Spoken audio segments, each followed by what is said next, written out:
Clara's frozen fingers lost their grip. Her daughter slipped from her arms into the snow and she couldn't pick her up. 5 days without food. 3 days running from a man who wanted to steal her child. Now the blizzard was finishing what Marcus started. "Mama, I can't feel my feet." "I know, baby. I know." She collapsed beside Lily, pulling the child against her chest. This was how they'd die together, alone, forgotten, in a Wyoming winter. Then she heard hooves. Stay with me until the end, and comment what city you're watching from. I want to see how far this story travels. The snow had turned to knives. Clara Whitmore dragged her daughter through drifts that reached her thighs, each step a battle she was losing. Lily's small body hung limp against her shoulder, the child's breathing shallow and wrong. "Mama," Lily's voice was barely a whisper. "I'm so tired." "I know, sweetheart. Just a little further." She was lying. There was no further. The wagon had broken down 3 miles back when the axle snapped on hidden ice. Their horse, Old Bell, had gone lame trying to pull them free. Clara had to make a choice. No mother should make leave the horse to die slow or use their last bullet for mercy. The gunshot still echoed in her ears. "I'm cold, Mama.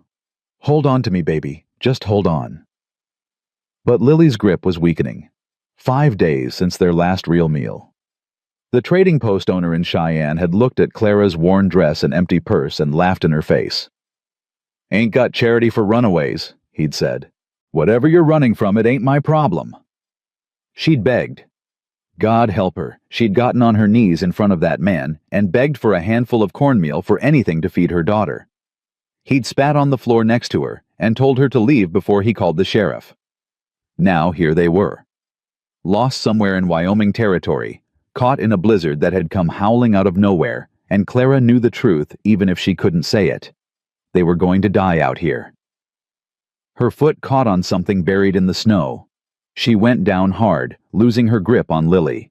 The child tumbled into a drift and didn't move. "Lily!" Clara scrambled toward her daughter on hands and knees. "Lily, wake up!" The girl's eyes fluttered open. So pale. Her lips were turning blue. "Mama, I'm sorry I'm heavy." Clara's heart shattered. "You're not heavy, baby.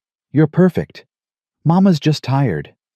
She pulled Lily close, wrapping her thin shawl around them both. It wasn't enough. Nothing was enough.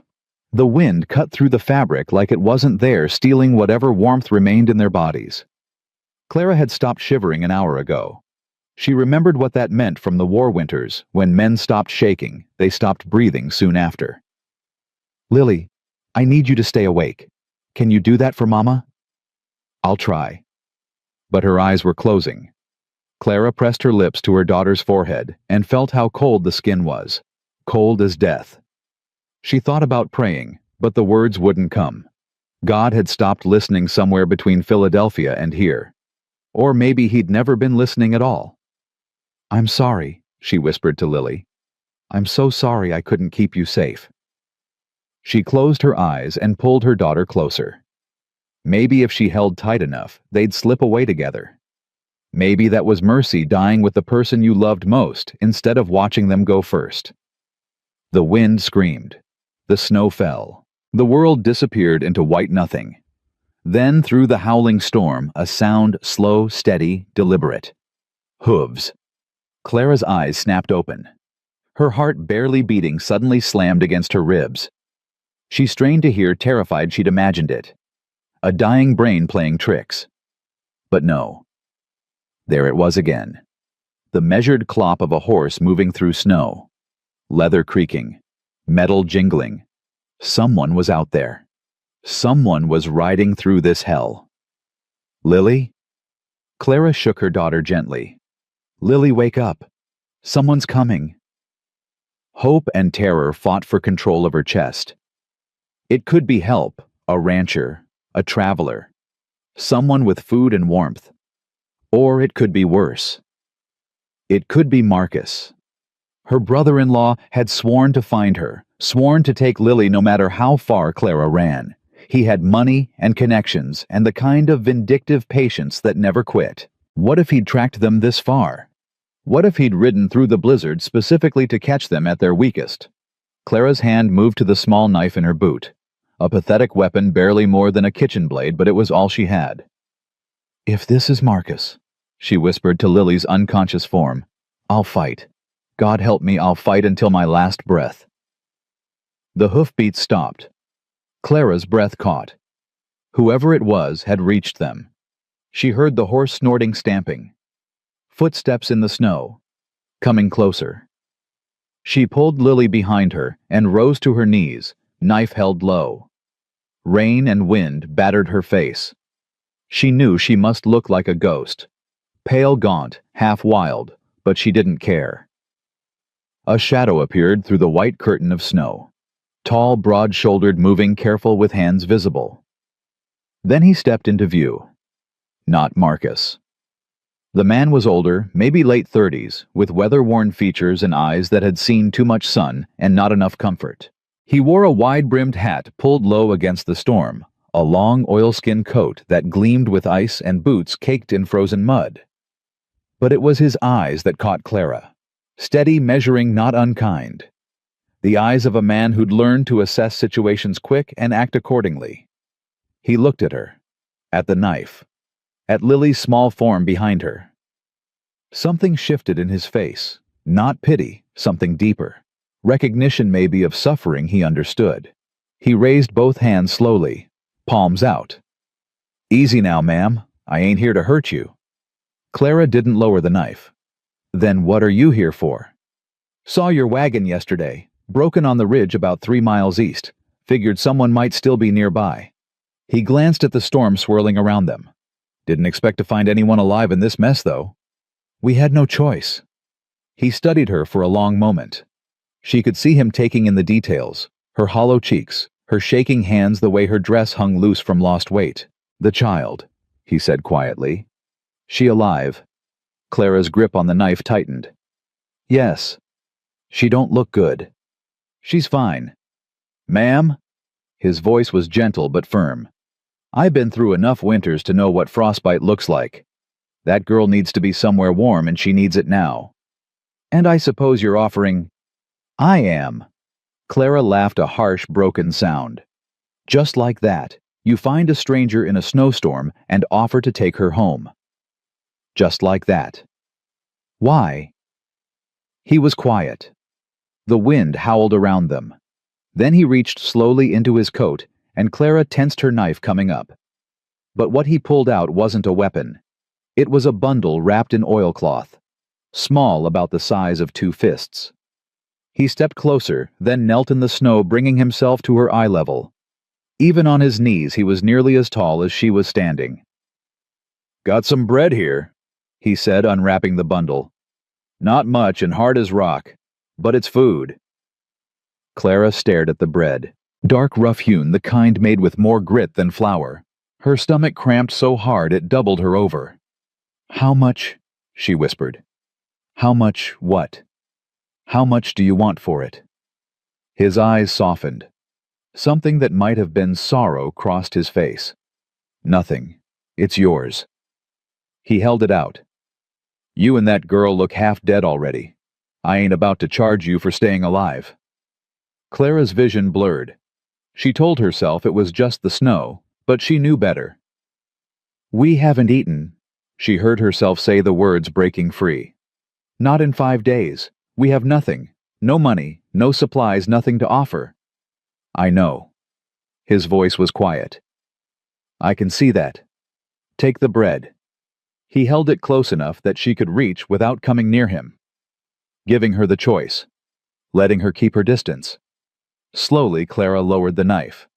Her hand shook as she reached out. The bread was heavier than it looked. Dense. Substantial. Real. "Lily." She broke off a piece. "Lily, sweetheart, wake up. You need to eat." Her daughter stirred weakly, eyes fluttered open. "Mama?" "Here, baby. Slow bites. Chew it good." She pressed the bread into Lily's small hands and watched her daughter take a bite. The sound Lily made, something between a sob and a moan, broke Clara's heart all over again. She took a bite of her own piece. The taste exploded across her tongue. Grain salt and something wonderful that might have just been sustenance itself. When she looked up, the stranger was still kneeling, watching them with an expression she couldn't read. "Thank you," she managed. I can't." "Name's Sawyer Hartley," he said. "I run a cattle ranch about 10 miles northeast. Small operation, nothing fancy. But it's got walls that don't leak and a stove that works." "You're offering us shelter." "I'm offering you a chance to get that child somewhere she won't freeze to death." He stood brushing snow from his knees. "Rest is up to you." Clara looked at Lily, still clutching her bread, still so pale and cold. "Why?" The question came out sharper than she intended.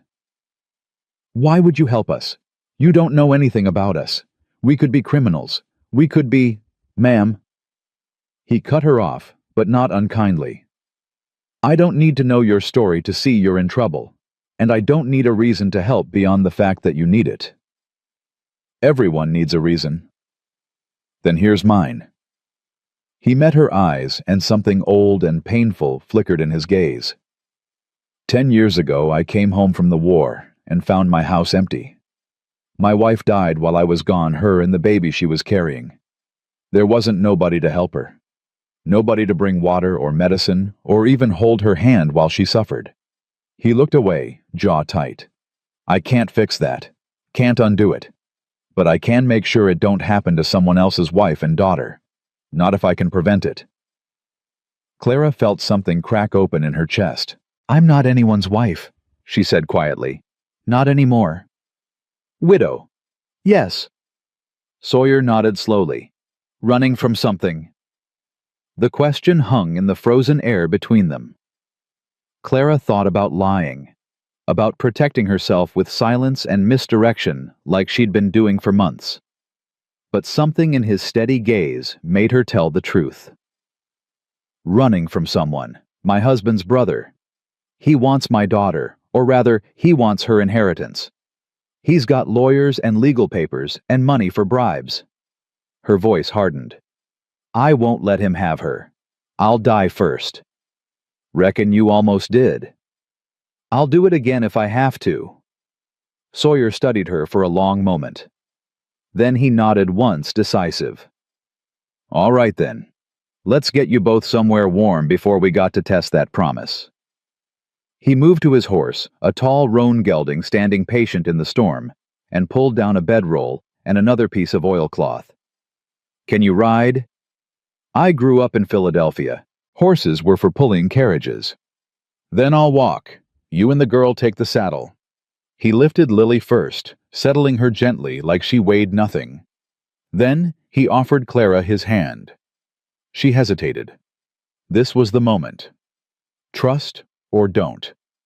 Accept help or keep running alone until the running killed them both. Lily coughed weakly, the wet, rattling sound of lungs filling with fluid. Clara took Sawyer's hand. His palm was rough with calluses, his grip strong and sure. He helped her up behind Lily, arranged the oilcloth over them both. "Hold tight to her," he said. "I'll go slow. We'll be there in a couple hours." He took up the reins and started walking, leading them through the white hell of the storm. Clara wrapped her arm around Lily's small body and held on. The horse's steady movement should have been soothing, but her mind wouldn't quiet. She'd accepted help from a stranger. A man.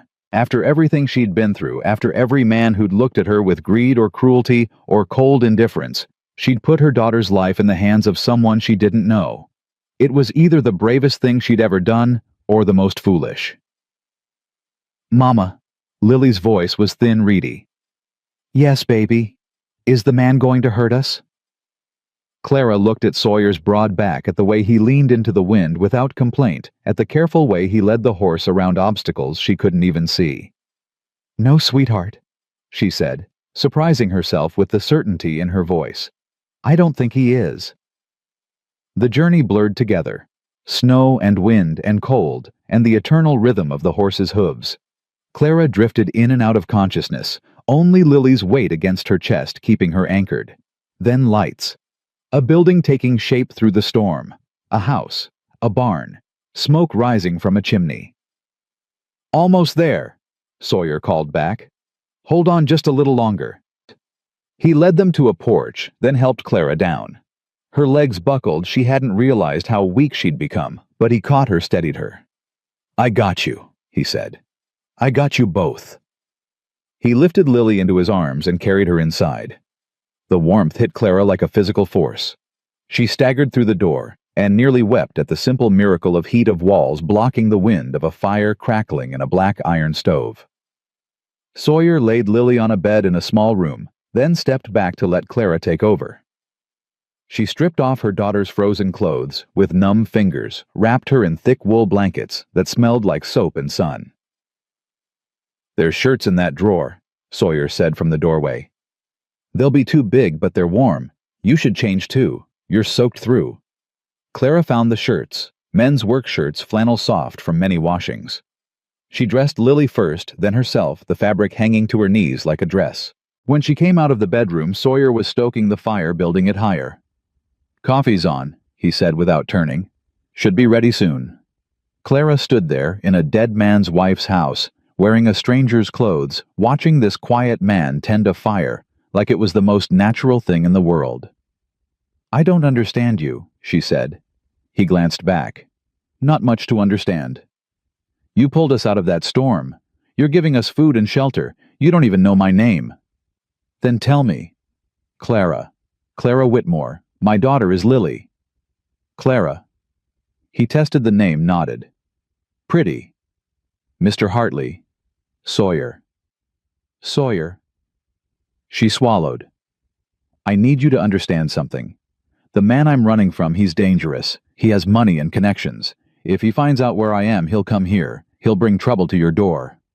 Sawyer straightened from the fire, turned to face her full on. "Let me ask you something, Clara. This man, he got a legal claim on your daughter. He has papers, guardianship documents signed by a judge in Philadelphia. He claims I'm unfit, claims a woman alone can't provide for a child properly. That what you believe? No. Then it don't matter what his papers say." Sawyer's voice was flat, certain. "You're that girl's mama. Anyone with eyes can see how much you love her. Papers don't trump that." Clara felt tears burn her eyes. "The law doesn't agree with you." "The law's different out here than it is back east. Man's word carries weight, and the word of his neighbors carries more." He poured 2 cups of coffee, pressed one into her hands. "You rest tonight. Get warm. Feed that child. Tomorrow we'll talk about what comes next." "What comes next?" He met her eyes. In the firelight, she could see the silver threading through his dark hair, the old grief carved into the lines of his face. "Whatever you need it to be," he said. "But Clara, you ain't alone anymore. Understand, whatever's hunting you, you don't have to face it alone." Clara wrapped her hands around the hot cup and felt warmth seep into her frozen fingers. She wanted to argue, to maintain the walls she'd built, to refuse this kindness before it could turn into something that hurt them. But she was so tired, so desperately bone-deep tired of being strong every single moment. "All right," she whispered. "All right." They drank their coffee in silence, while the storm raged outside and the fire crackled warm and steady. And for the first time in months, Clara let herself believe, just for this one night, that maybe they'd finally found a place to rest. Clara woke to silence. No wind howling, no snow battering against canvas, no cold seeping into her bones. For a disorienting moment, she couldn't remember where she was. The softness beneath her, the warmth surrounding her, the smell of coffee and wood smoke, none of it made sense. Then memory crashed back. The storm. The stranger. Sawyer Hartley. She sat up fast, heart lurching. "Lily." "Right here, Mama." The small voice came from across the room. Clara's eyes found her daughter curled in a wooden rocking chair, far too big for her, wrapped in a quilt, holding a cup of something steaming. "Mr. Sawyer made me honey water," Lily said. "He said it would help my chest." Clara pressed a hand to her heart, feeling her pulse slow. Sunlight streamed through the window. Actual sunlight. The storm had passed. "How do you feel, sweetheart?" "Better." Lily coughed, but it was softer now. Less of that terrible wet rattle. "My throat still hurts, but Mr. Sawyer said that's normal. He said his horse got sick once and Honey helped her too." Clara almost smiled. "He compared you to a horse." "I don't mind. I like horses." The door to the main room was cracked open, and Clara could hear movement beyond it. The clink of metal, the scrape of a chair, the quiet sounds of someone going about their morning. She looked down at herself. Still wearing Sawyer's flannel shirt, the sleeves rolled up 3 times to free her hands. Her dress from yesterday hung over a chair by the window, stiff with dried mud, but no longer frozen. "Lily, stay here. I'm going to talk to Mr. Sawyer." "Can I come?" "Not yet, baby. You need to rest." Clara found her boots by the door. Someone had cleaned them and set them near the stove to dry. She pulled them on and stepped into the main room. Sawyer sat at the scarred wooden table, a cup of coffee in front of him, studying what looked like a ledger book. He'd changed into clean clothes, faded blue work shirt, canvas trousers, leather suspenders. His hair was damp, like he'd washed at the pump outside. He looked up when she entered. "Morning. Coffee's still hot." "Thank you." Clara poured herself a cup, trying to gather her thoughts. "You let us sleep late." "You needed it. You should have woken me. I could have helped with what?" He closed the ledger. "Ain't nothing needs doing that I couldn't handle myself. You and that girl needed rest more than I needed help." Clara sat across from him, wrapping her hands around the warm cup. In the daylight, she could see more details of the house. Simple but clean. Functional furniture handmade by the look of it. No curtains, no decorations, no woman's touch anywhere. Except one thing. A photograph in a simple frame on the mantel. Clara hadn't noticed it last night in the dark and chaos. Now she could see it clearly. A younger Sawyer standing beside a woman with kind eyes and dark hair. His wife. The one who'd died. Sawyer followed her gaze but said nothing.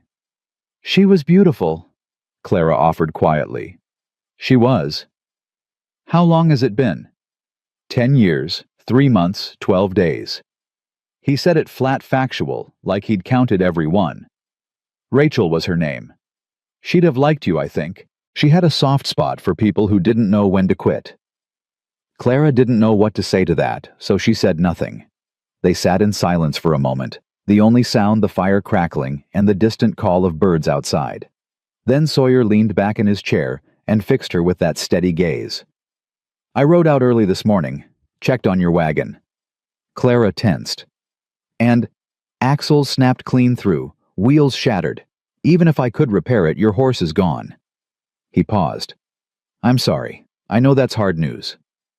Belle was old. She deserved better than dying in a blizzard. "She didn't die in the blizzard." Clara looked away. "No. That took courage. Mercy killing ain't easy even when it's right." "It wasn't courage. It was necessity." "Sometimes they're the same thing." Lily's cough echoed from the bedroom and Clara half rose from her chair. "She's all right," Sawyer said. "That cough's gonna linger a few days, but she's past the worst of it. I've seen enough sick animals and sick people to know the difference between getting better and getting worse. She's getting better." Clara sank back down. "You've been very kind to us. I don't know how to repay." "I don't want payment." "Everyone wants something." Sawyer's jaw tightened. "That what your experience has taught you?" "Yes." "Then your experience has been with the wrong kind of people." He stood moving to refill his coffee. "I helped you because you needed help. That's the end of it." "It can't be the end of it." Clara's voice came out sharper than she intended. "We can't stay here forever. We have no money, no transportation, no way to get to California." "California. My husband's cousin lives in Fresno. She wrote after Edward died, said if I ever needed help I could come there. It's far enough that Marcus won't think to look." Sawyer turned, leaning against the counter. "This Marcus, your husband's brother, tell me about him." Clara hesitated, but she'd already told him some of it. What did the rest matter now? Edward was a bank clerk in Philadelphia. He died of consumption 2 years ago. We weren't rich, but he had a life insurance policy and a small inheritance from his father. Everything was supposed to go into a trust for Lily. But Marcus showed up at the funeral with a lawyer and papers claiming guardianship. He said I was unfit, that a woman alone couldn't provide for a child properly. He had a judge in his pocket, witnesses willing to say whatever he paid them to say. And the money. If Marcus becomes Lily's guardian, he controls her trust until she's 18, which means he controls everything. Clara's hands tightened on her cup. I've known Marcus for years. He drinks, he gambles, he has debts to dangerous people. He doesn't want Lily, he wants what she represents. And once he has legal control, there's nothing to stop him from draining every penny. So you ran. I took Lily, and I ran. We've been moving ever since. Different names, different towns, never staying anywhere long enough for him to catch up. Her voice cracked. I thought we were far enough. I thought if we could just make it to California. How long has it been? 8 months. Sawyer let out a low whistle. 8 months on the run with a 5-year-old. That's something. It's not enough. Marcus is relentless. He'll keep looking. He'll never stop until he finds us. And when he does, then I'll run again. I'll keep running until Lily's old enough that no court can take her from me. Clara met his eyes. Or until I can't run anymore. Sawyer was quiet for a long moment. He moved back to the table, sat down across from her again.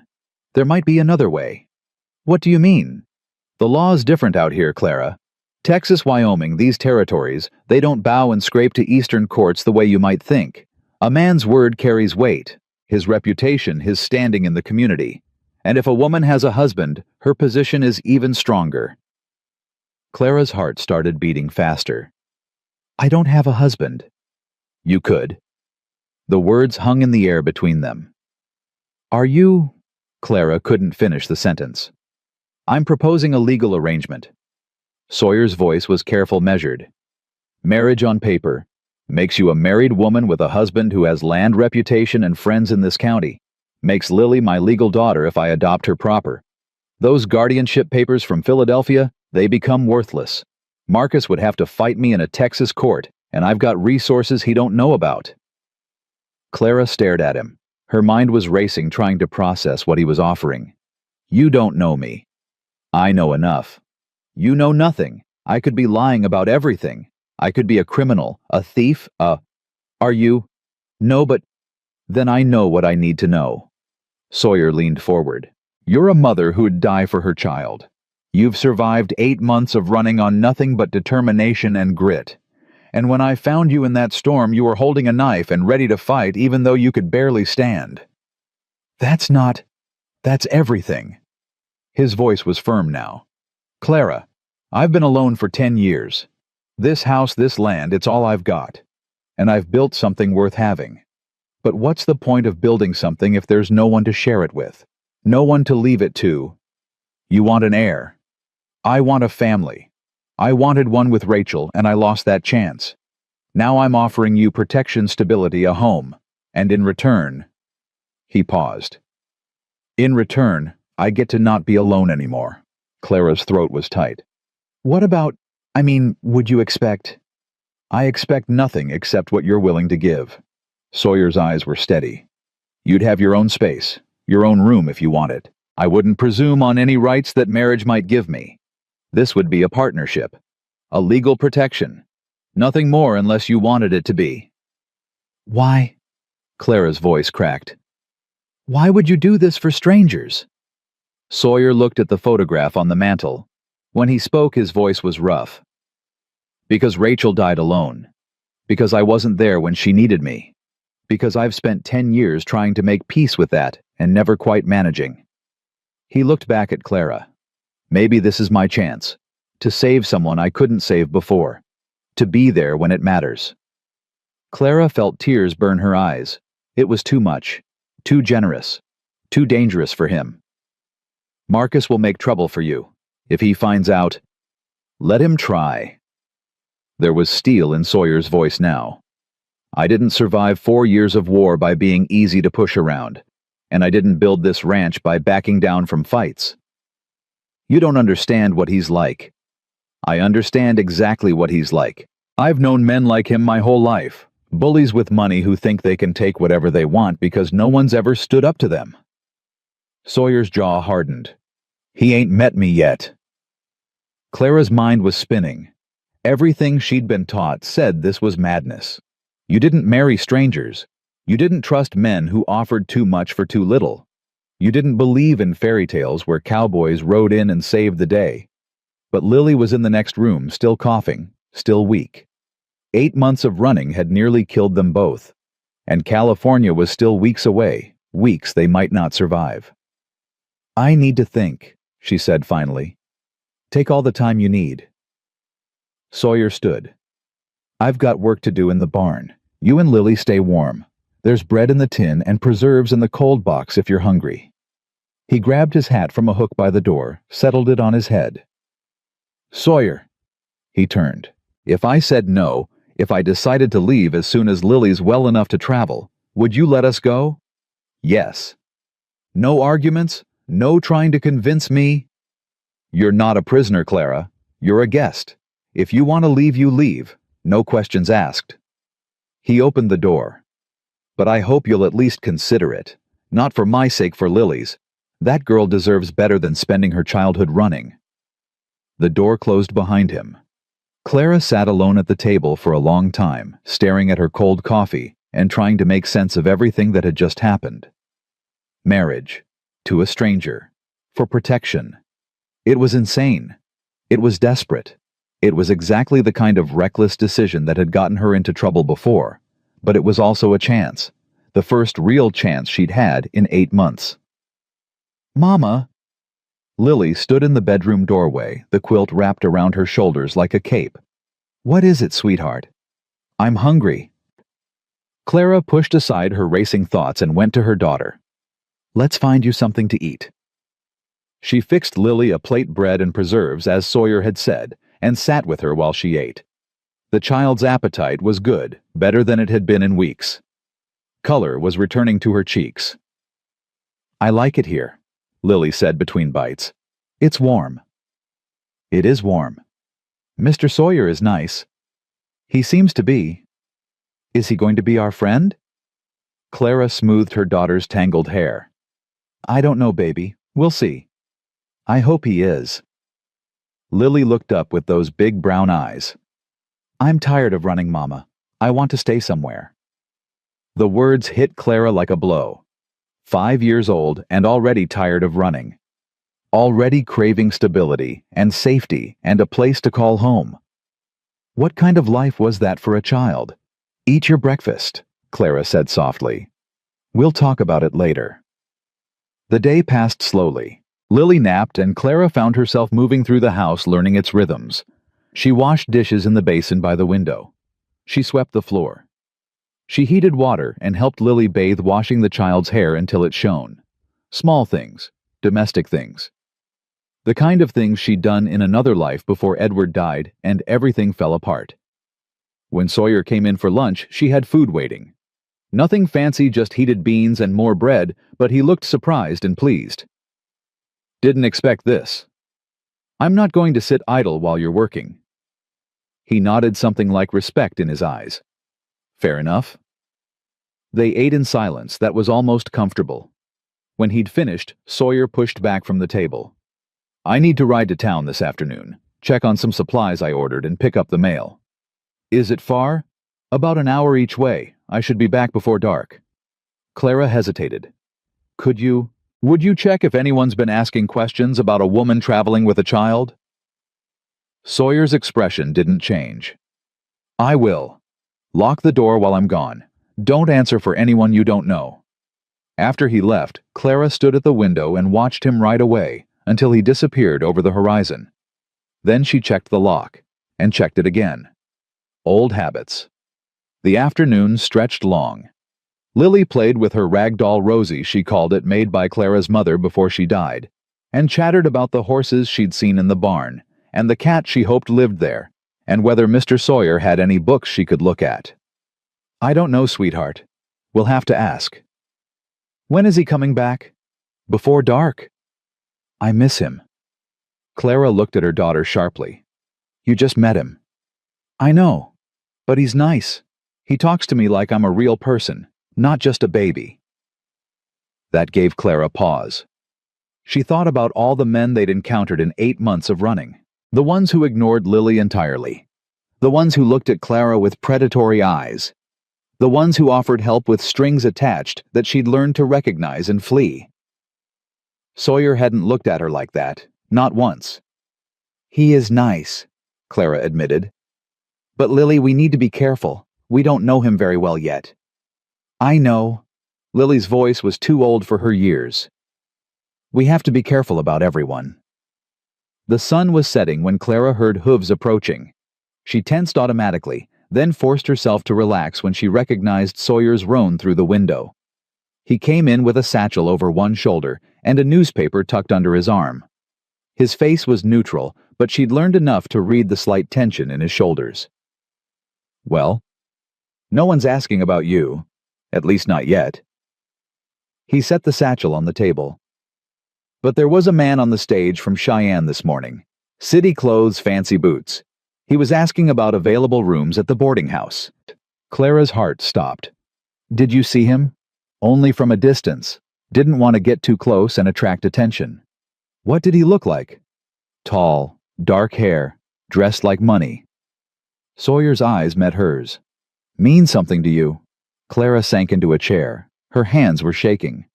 It could be him. It could be Marcus. Could be anyone. But it could be him.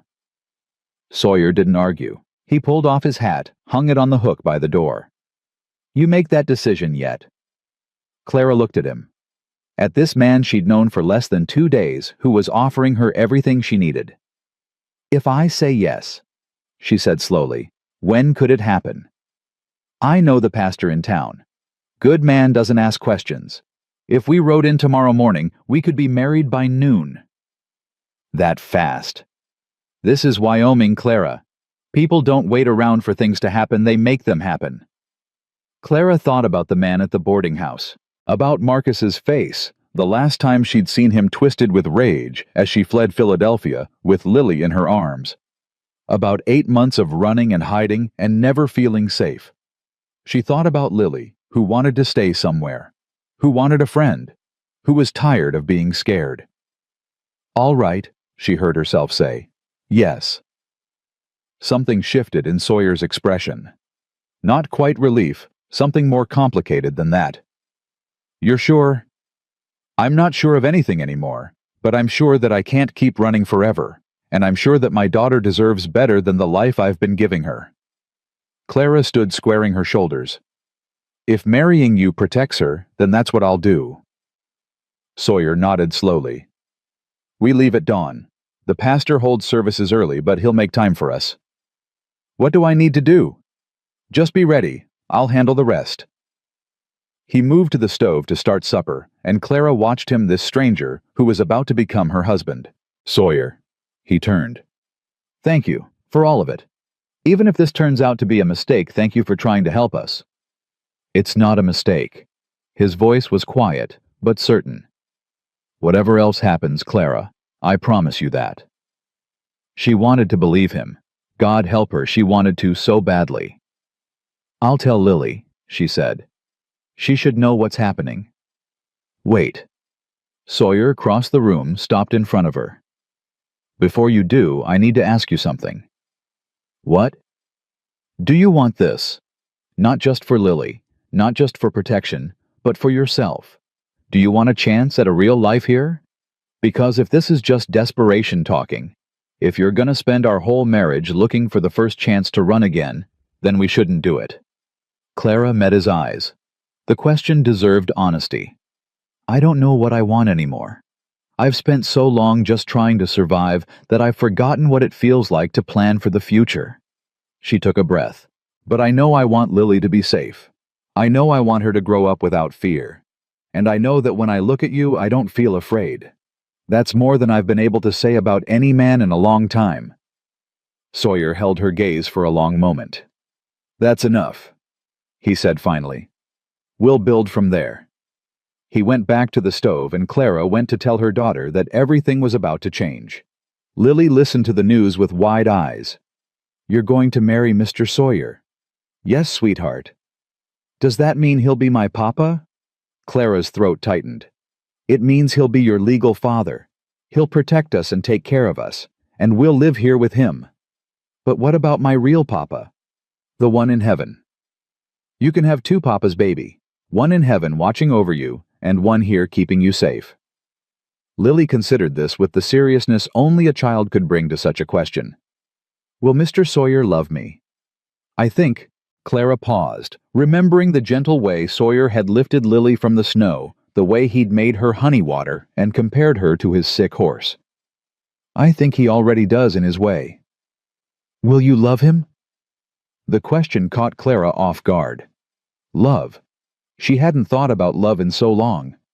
After Edward, she'd locked that part of herself away, focused only on survival and protecting Lily. "I don't know," she admitted. "But I'll try to be a good wife to him. I'll try to make this work." "Good," Lily nodded firmly. "Because I like him. I want him to be my papa."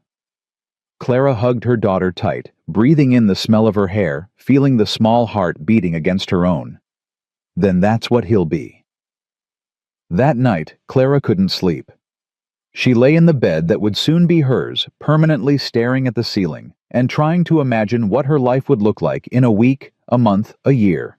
Married to a stranger, living on a ranch in Wyoming, building a life from nothing but hope and desperation. A soft knock at the door made her sit up. "Clara, you awake?" Sawyer's voice low through the wood. "Yes." The door cracked open. He stood silhouetted in the lamplight from the main room. "Can't sleep either." "No." "Figured." He hesitated. "Mind if I come in, just to talk?" "All right." He entered, staying by the door, keeping a respectful distance. Having second thoughts. 1,000 of them. That's fair. He was quiet a moment.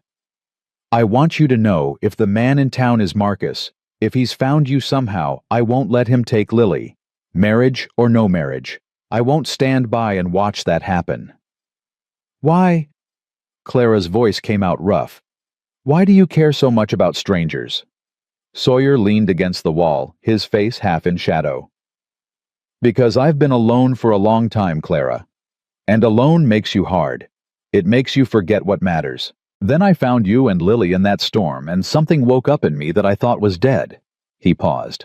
"I'm not going to pretend this is some fairy tale. I don't know you well enough to love you yet. But I know I want to try. I know I want to be the kind of man who helps instead of walks away. And I know that little girl in there deserves a chance at a real childhood." Clara felt tears sting her eyes. "I'm scared." "I know. I've been making decisions for 8 months, and every single one of them has felt like life or death. Now I'm making the biggest decision of all, and I can't tell if I'm being brave or just stupid." Sawyer pushed off the wall and crossed the room. He stopped in front of her close enough that she could see the sincerity in his eyes. "Maybe it's both," he said quietly. "Maybe brave and stupid are the same thing when you got nothing left to lose." Clara laughed despite herself, a wet, broken sound. "That might be the most honest thing anyone's ever said to me. I ain't got much use for dishonesty."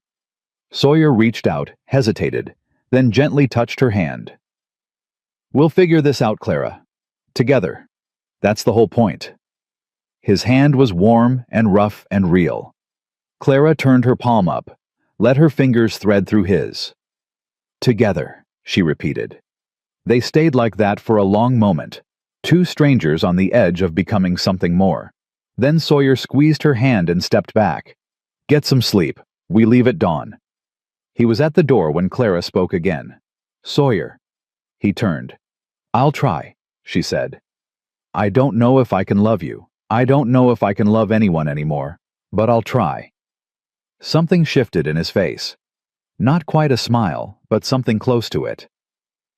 "That's all I'm asking." The door closed behind him. Clara lay back down, staring at the ceiling again. But this time, somewhere beneath the fear and uncertainty, there was something else. Hope. Small and fragile and dangerous, but there. She closed her eyes and held onto it, and eventually, finally, she slept. Dawn came cold and gray. Clara dressed in her own clothes, now clean and mended where Sawyer had somehow found time to stitch the torn hem. She braided her hair and pinned it up, then helped Lily into her warmest dress. "Do I look pretty, Mama?" "You look beautiful, sweetheart." "Is this a real wedding, like in the stories?" Clara knelt to button Lily's coat. "It's a real wedding, but it might not be like the stories. There won't be flowers or music or a fancy dress." "That's okay." Lily touched Clara's cheek with small fingers. "You're still pretty without a fancy dress." Clara had to look away to hide the tears. Sawyer was waiting by the door when they emerged, dressed in what must have been his best clothes. A dark coat she hadn't seen before, a clean white shirt, boots polished to a shine. He'd shaved, and without the stubble, he looked younger, almost nervous. "You ready?" he asked. "As I'll ever be." They rode to town in Sawyer's wagon, Lily tucked between them on the bench seat. The child chattered the whole way about the horses, about the snow, about what kind of cake they'd have at the wedding, and Clara let the sound wash over her like water. The town was small, just a main street, with a general store, a saloon, a blacksmith, and a white-steepled church at the far end. A few people moved about their morning business, and Clara felt their eyes on the wagon as it passed. "Folks are curious," Sawyer said quietly. "Small town. Everyone knows everyone else's business." "Will that be a problem?" "Shouldn't be. Most people here mind their own affairs."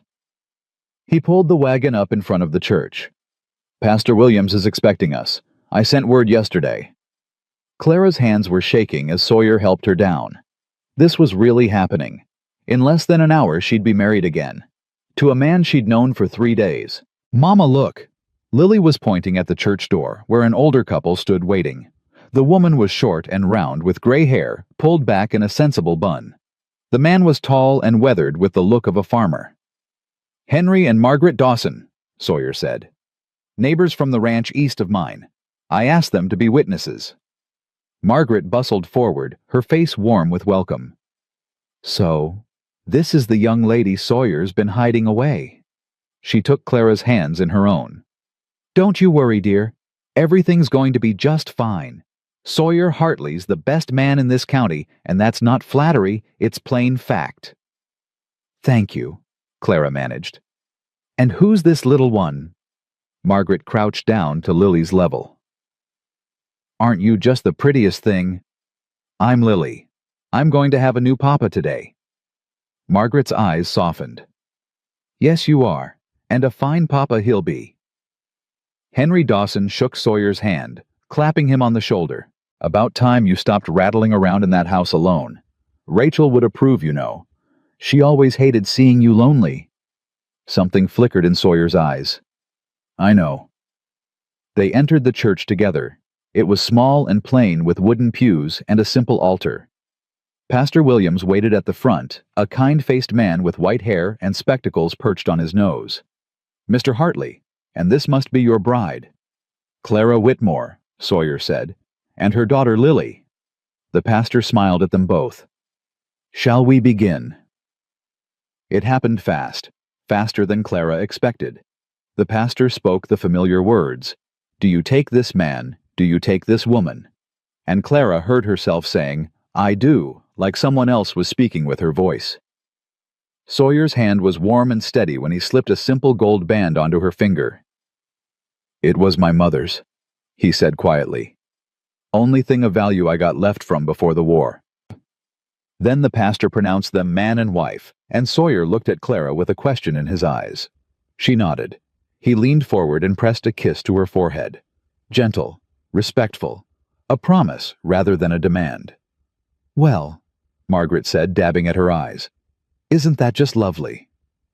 They signed the register, and just like that, Clara was Mrs. Sawyer Hartley. "There's one more piece of business," Sawyer said, pulling another document from his coat.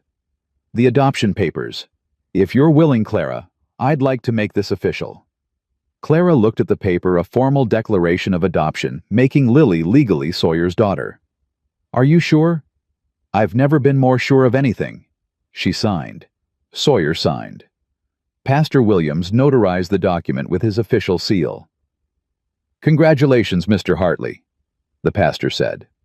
"You're officially a father." Sawyer knelt down in front of Lily. "You know what this means. You're my papa now." "If you want me to be." Lily threw her arms around his neck. "I want you to be. I want it more than anything." Clara watched Sawyer's face as he held her daughter, saw him close his eyes against the shine of tears, saw something broken in him beginning to heal. They left the church as a family. The ride back to the ranch was different. Something had shifted in the air between them, not quite comfort yet, but the beginning of it. Lily fell asleep against Sawyer's shoulder, exhausted from the excitement, and Clara found herself watching them together. "You're good with her," she said quietly. "She makes it easy." Not everyone would say that. Not everyone wants a stranger's child. Sawyer's arm tightened around Lily's sleeping form. "She's not a stranger anymore. She's my daughter. And anyone who says different can take it up with me." They were halfway home when Clara saw the rider. A single figure on horseback, coming from the direction of town, moving fast. "Sawyer." He followed her gaze and his jaw tightened. "Take Lily," he said, transferring the sleeping child to Clara's arms. "Get under the blanket in the back, stay down and stay quiet." "Is it?" "I don't know yet. Just do as I say." Clara climbed into the wagon bed, pulling a heavy blanket over herself and Lily. The child stirred but didn't wake. Through a gap in the fabric, Clara watched as the rider approached. Her heart was hammering so loud she was sure it could be heard across the prairie. The rider pulled up alongside the wagon. "Mr. Hartley," not Marcus's voice. Clara released a breath she didn't know she was holding. "Sheriff Cole." Sawyer's voice was steady. "Something wrong?" "Might be. There's a man in town asking questions. City fellow came in on yesterday's stage. He's been going around to all the shops showing a photograph, asking if anyone's seen a woman traveling with a young girl." Clara's blood turned to ice. "What did folks tell him?" "Nothing yet, but he's offering money and money talks." The sheriff paused. "Sawyer, is there something I should know?" "Just got married this morning, Thomas. Clara Whitmore. Clara Hartley now. She's been through some trouble back east. This man you're describing might be part of that trouble." "What kind of trouble?" "The kind that involves custody disputes and corrupt judges." Sawyer's voice hardened. "He's got no legal standing here. I've got marriage papers, adoption papers, everything filed proper.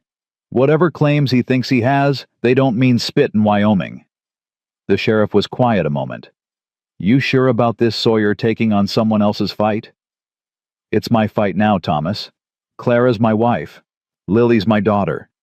Anyone who comes for them comes through me." Another pause. Then, "All right, I'll keep an eye on this city fellow, let you know if he makes any moves. But Sawyer, be careful. Man's got a look about him. The kind of look that says he's used to getting what he wants." "So am I." The sheriff rode off, and Clara pushed back the blanket, clutching Lily against her chest. "He found us." "Sounds like it." "I have to run. I have to take Lily and—" "You're not running." Sawyer turned to face her, his eyes fierce. "You hear me, Clara? You're not running anymore. We're married now, legal and binding. He can't touch you. You don't know Marcus. He'll find a way. He always finds a way." "Then let him try." Sawyer's jaw was set. "But he won't find a desperate woman alone with a child. He'll find a wife, a mother, and a husband who'll die before he lets anyone take his family." Clara stared at him. This man she'd married hours ago. "You mean that?" "Every word." Lily stirred in Clara's arms, waking slowly. "Mama, what's wrong?" "Nothing, sweetheart. Go back to sleep." But Lily's eyes were already opening, taking in Clara's pale face, Sawyer's grim expression. "Is the bad man coming?" Clara's heart broke. 5 years old, and already she knew to ask that question. I don't know, baby, but Papa Sawyer is going to keep us safe. Right, Sawyer? Sawyer reached back and squeezed Lily's hand. That's right, little one. Nobody's gonna hurt you, not while I'm here. They made it back to the ranch without incident, but the tension hung heavy in the air. Sawyer unhitched the horses with quick, efficient movements, then did a circuit of the property checking sight lines and entry points. What are you doing? Clara asked, watching from the porch. Making sure I know where trouble might come from. He came back to her, his face serious. Clara, I need to ask you something, and I need you to be honest. What? Is Marcus the type to come alone, or will he bring help? Clara thought about her brother-in-law, about the men he'd associated with in Philadelphia, the gamblers, the debt collectors, the kind of people who solved problems with violence. He might bring someone. He's not a fighter himself, but he knows people who are. Sawyer nodded slowly. All right, I'm gonna ride over to the Dawsons' place, let Henry know what's happening.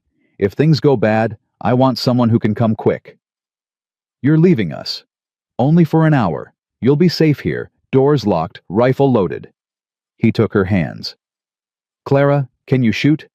I've never fired a gun in my life. Then we'll fix that soon as I get back. But for now, you don't need to be accurate. You just need to make noise. Anyone comes through that door uninvited, you point and pull the trigger. Understand? Clara nodded, her throat tight. Sawyer showed her where the rifle was, how to hold it, how to release the safety. His hands were steady on hers, his voice calm and patient. You can do this. I don't know if I can. You can. You've been doing impossible things for 8 months. This is just one more. He kissed her forehead again, that same gentle, respectful kiss from the church, and then he was gone. Clara locked the door behind him, checked every window, settled Lily in the bedroom with her doll and strict instructions to stay quiet. Then she sat at the kitchen table with the rifle across her knees and waited. The hour stretched into eternity. Every sound made her jump: the creak of settling wood, the wind against the windows, the distant lowing of cattle. She kept thinking she heard hooves approaching, kept tensing for the sound of Marcus's voice. But it was Sawyer who finally returned, the sound of his horse's hooves, unmistakable now that she'd learned to recognize them. Henry's on alert, he said, coming through the door. Margaret's going to keep an eye on the road from their place. If anyone heads this way, she'll signal. Signal how? Mirror flash. Old trick from the war. Works better than shouting. Clara set down the rifle with shaking hands. I don't know how you're so calm. I'm not calm. I'm focused. There's a difference. Sawyer hung up his coat. Being calm means you're not scared. Being focused means you're scared, but you're not going to let it stop you from doing what needs doing. How do you do that? Focus through the fear. Practice. And knowing what you're fighting for. He looked at her. I've got something worth fighting for now. That makes it easier. The next 2 days passed in tense quiet. Sawyer didn't leave the ranch. He worked close to the house, always within earshot, always with one eye on the horizon. Clara fell into a rhythm of domestic tasks that helped keep her mind occupied, cooking, cleaning, mending clothes, teaching Lily her letters. It was almost peaceful, almost normal, like playing house while waiting for the world to end. On the third morning, Margaret Dawson came riding fast. Clara saw her through the kitchen window and felt her heart stop. Sawyer. He was beside her in an instant. They watched Margaret dismount, her face flushed with urgency. He's coming, she said before she'd even reached the porch. The man from town. Henry saw him hire a horse this morning. He's got another man with him, big fellow, looks like muscle. Clara's knees went weak. How long? Sawyer asked. Hour, maybe less. Henry's riding out to meet them. Try to slow them down. Give you time to prepare. Thank you, Margaret. Now get back home and stay there. Whatever happens, keep clear of it. Sawyer. Go. Margaret went. Clara stood frozen in the doorway, watching the dust of Margaret's horse disappear over the rise. Clara. Sawyer's voice cut through her panic. Clara, look at me. She turned. His face was calm, no focused. His eyes steady. Here's what's going to happen. You're gonna take Lily into the bedroom. You're gonna lock that door and not open it for anyone except me. Understand? But no arguments. Your job is to protect Lily. My job is to protect both of you. We each do our part. What if something goes wrong? What if they... Sawyer took her face in his hands. Nothing's gonna go wrong. I didn't survive 4 years of war to die on my own porch. You can't promise that. No. But I can promise that I'll fight like hell. And I can promise that whatever happens, I don't regret a single thing about these past few days.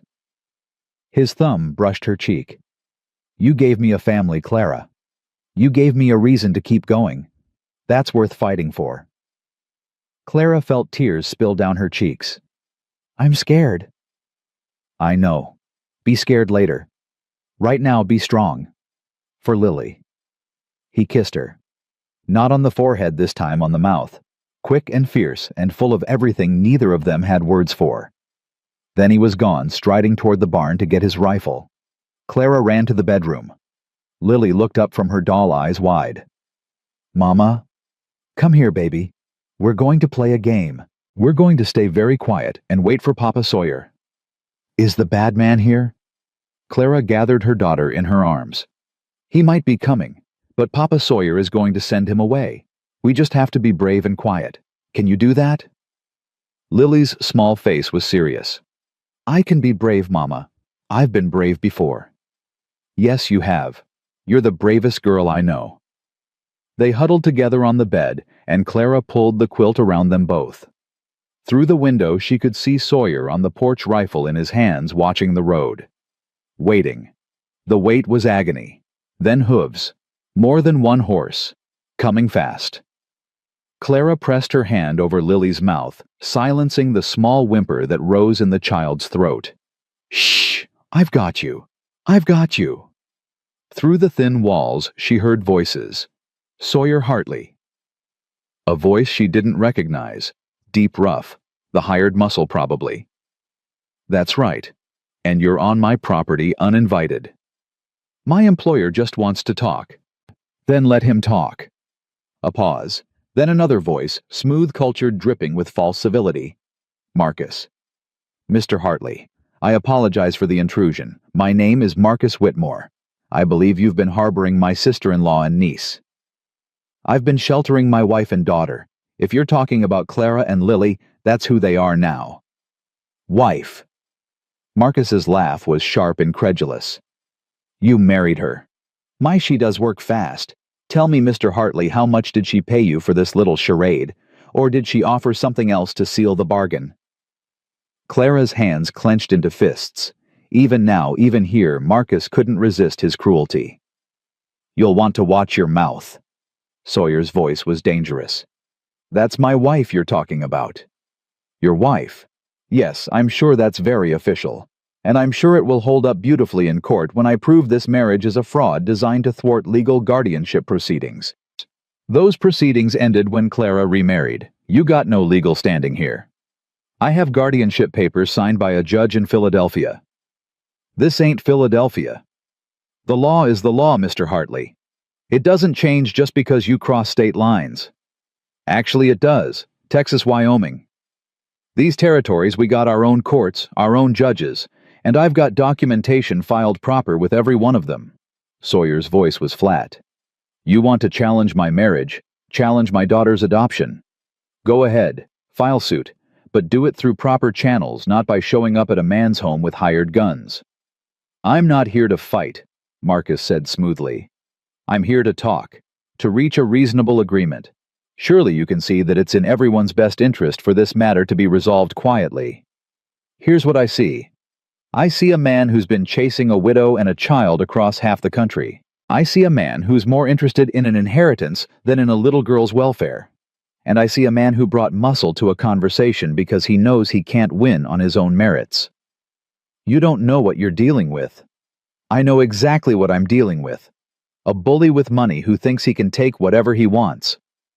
Sawyer's voice hardened. I've faced worse than you, Marcus Whitmore. I've faced worse, and I'm still standing. Now get off my land before I remove you myself. You'd threaten violence in front of witnesses. I'm not threatening anything. I'm making a promise. You come near my wife or my daughter and I will end you. That's not a threat, that's a fact. Silence. Clara held her breath. This isn't over, Marcus said finally. His voice had lost its smoothness, revealing the ugly anger beneath. I'll be back.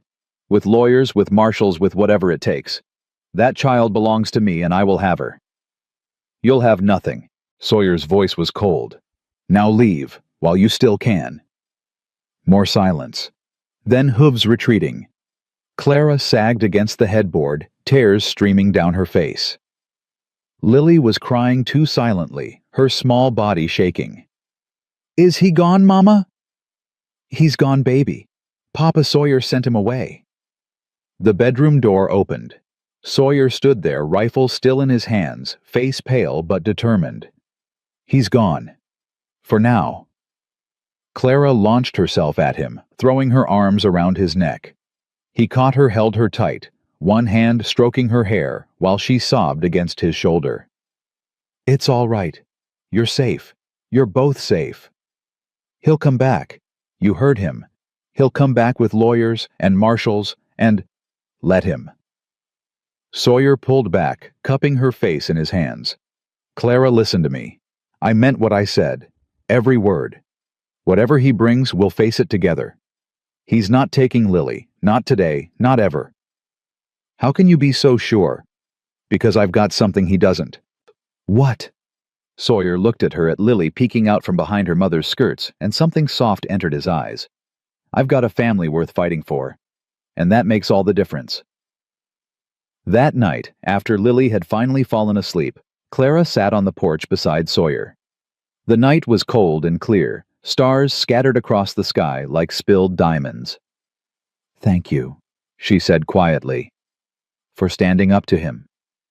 Didn't do anything any decent man wouldn't do. That's not true. Most men would have walked away. Most men would have decided it wasn't their fight. Sawyer was quiet for a moment. Maybe I'm not most men. Clara leaned her head against his shoulder. It felt natural. Right.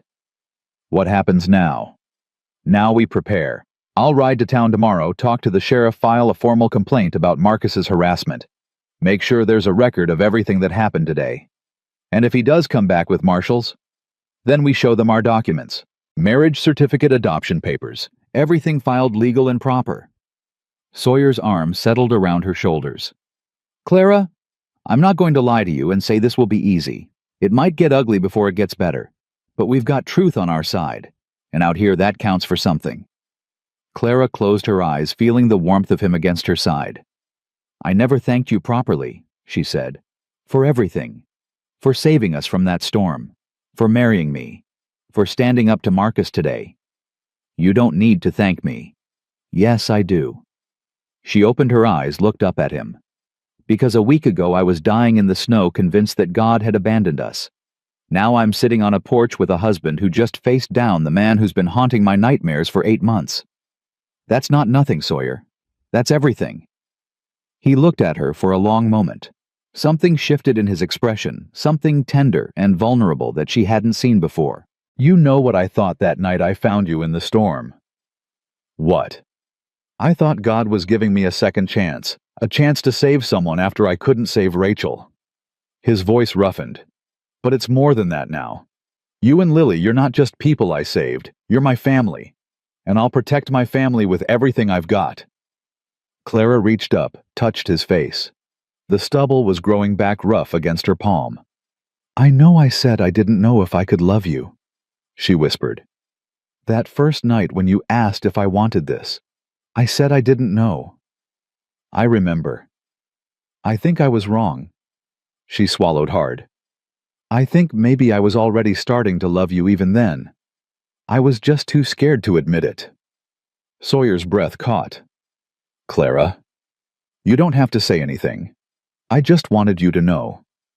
He pulled her close, and this time when he kissed her, it wasn't quick or desperate.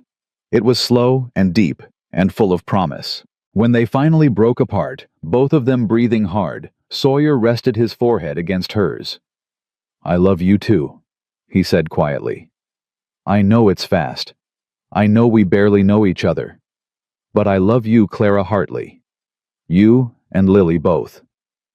Clara smiled through tears. Then I guess we'll figure out the rest together. Together. Sawyer agreed. They sat on the porch until the cold drove them inside, and when Clara went to bed that night, she didn't go alone. 3 weeks passed like a held breath. Clara woke each morning expecting disaster and found instead something that felt dangerously like happiness. Sawyer taught her to shoot standing behind her with his arms guiding her as patient as she flinched at every recoil. Lily grew stronger, her cough fading until it was nothing but a memory, her laughter ringing through the house like music. They became a family, not through grand gestures, but through small ones. Sawyer reading to Lily by firelight, Clara mending his shirts while he worked the ledgers. The three of them sharing meals at the scarred wooden table, talking about nothing and everything. And at night in the darkness of their shared bedroom, Clara learned what it meant to be truly known by another person. "You're thinking too loud," Sawyer murmured one night, pulling her closer. "I can hear it from here. I'm waiting for the other shoe to drop. Might be waiting a long time. Marcus doesn't give up. He never has." "Neither do I." Sawyer pressed a kiss to her hair. "Stop borrowing trouble from tomorrow. Today was good. Let that be enough." Clara tried. God help her, she tried. Then the letter came. Sawyer rode to town on a Tuesday morning for supplies, and came back with his face set in hard lines. He didn't speak until they were inside Lily safely playing in her room. "What is it?" He handed her the envelope. Official seal, federal court stamp. Clara's hands shook as she opened it. "Marcus filed suit," she said, her voice hollow. "He's challenging our marriage, claiming fraud, coercion, conspiracy to deprive him of his legal rights as Lily's guardian. I figured as much. There's a hearing, 3 weeks from now in Cheyenne."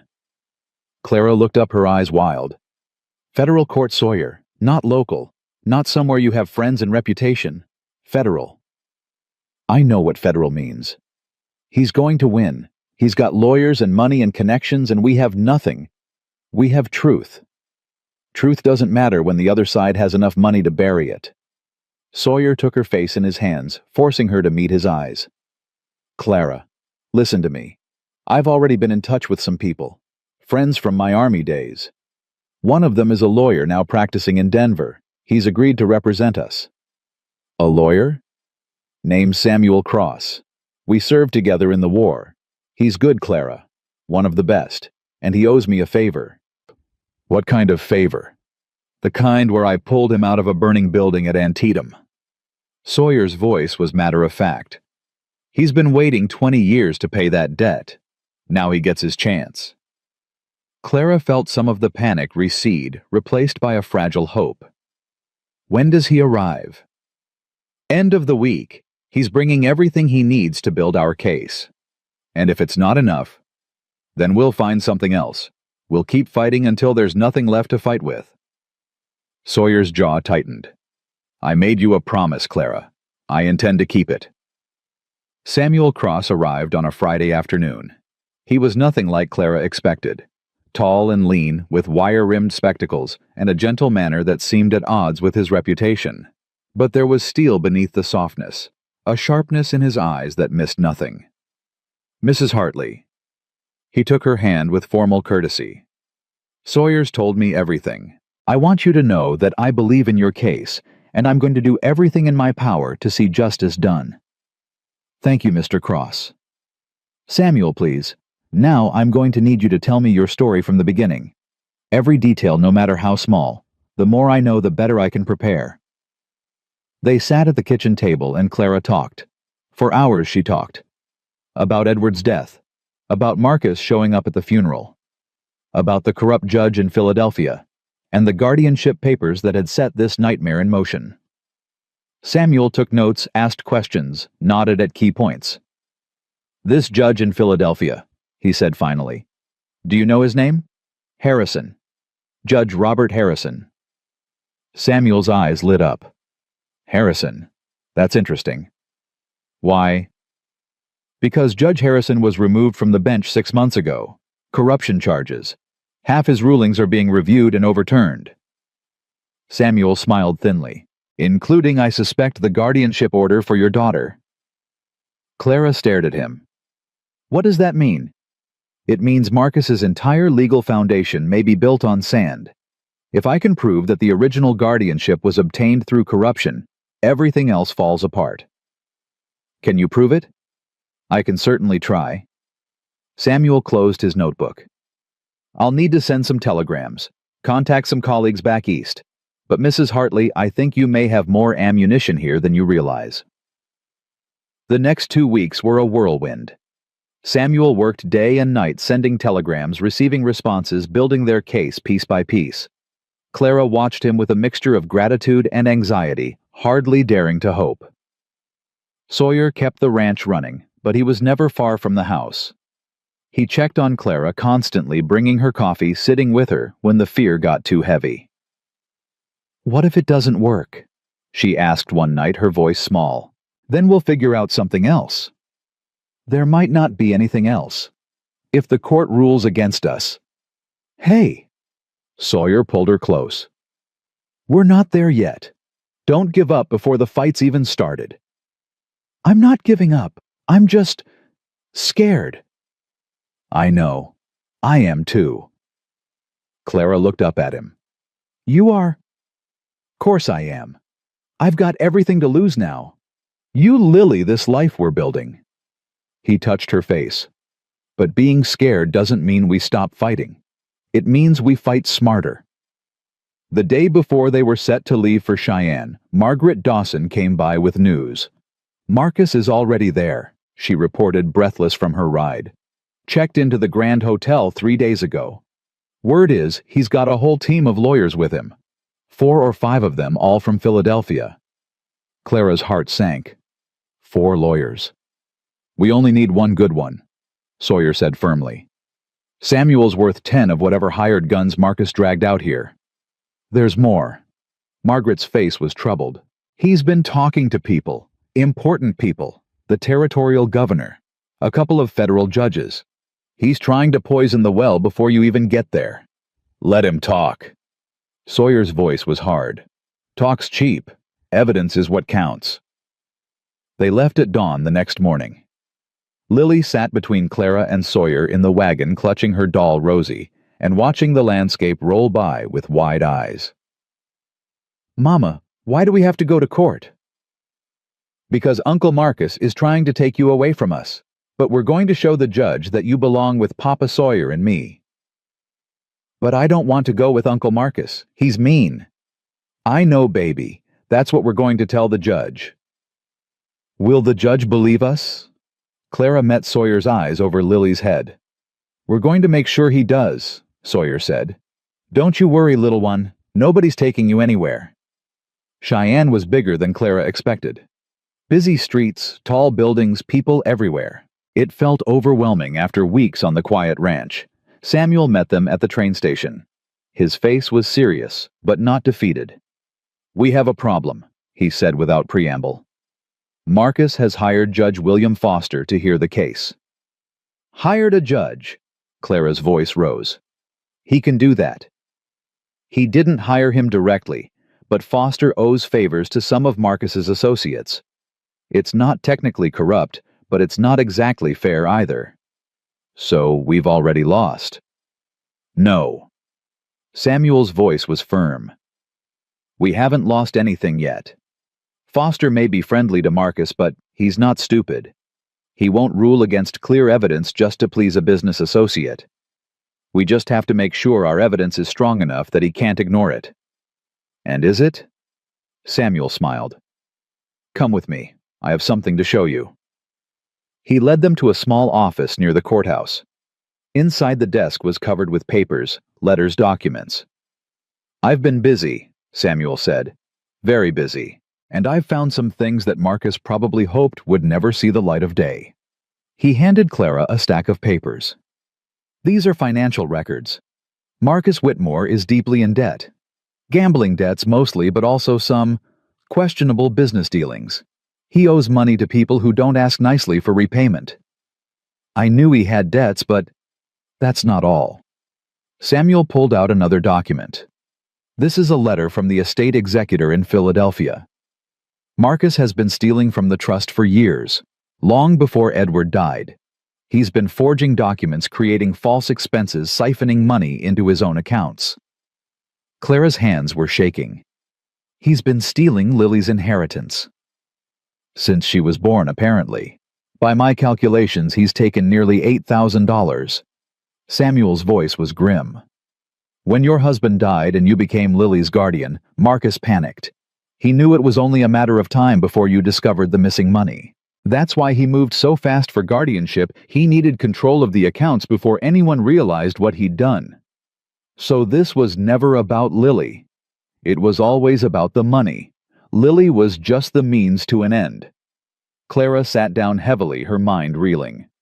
Why didn't anyone catch this before? Because Marcus was careful, and because Judge Harrison was helping him cover his tracks for a price, of course. Samuel gathered the documents. But now we have proof. Actual proof. And tomorrow we're going to present it to Judge Foster and watch Marcus's entire case collapse. The courtroom was packed. Clara sat at the defendant's table with Sawyer on one side and Samuel on the other. Across the aisle, Marcus sat with his army of lawyers, looking smug and confident. He'd barely glanced at Clara when they entered. As if she was beneath his notice, as if this was already over. Lily was in a back room with Margaret, who'd insisted on coming along to help.